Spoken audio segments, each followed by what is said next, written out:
বা হাদিস আমাদের জীবনের জন্য অত্যন্ত মূল্যবান দিক নির্দেশনা।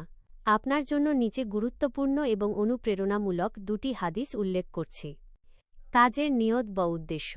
নিশ্চয় সমস্ত কাজ নিয়তের ওপর নির্ভরশীল, আর প্রত্যেক ব্যক্তি তাই পাবে যার সে নিয়ত করবে। সহিহ বুখারী ১। এই হাদিসটি আমাদের শেখায় যে আমরা যাই করি না কেন, আমাদের উদ্দেশ্য যদি সৎ থাকে তবেই আমরা আল্লাহর কাছে এর প্রতিদান পাব। ২। সর্বোত্তম মানুষ। তোমাদের মধ্যে সেই ব্যক্তিই সর্বোত্তম যে তার পরিবারের নিকট উত্তম। সুনানে তিরমিজি ৩৮৯৫। এটি আমাদের মনে করিয়ে দেয় যে বাইরের জগতের পাশাপাশি নিজের আপনজনদের সাথে ভালো ব্যবহার করা কতটা জরুরি। অতিরিক্ত একটি ছোট হাদিস উপদেশ। রাসূলুল্লাহ বলেছেন, তোমরা একে অপরের প্রতি হিংসা করো না, ঘৃণা করো না এবং একে অপরের থেকে মুখ ফিরিয়ে নিও না। সহিহ মুসলিম। আপনি কি নির্দিষ্ট কোনো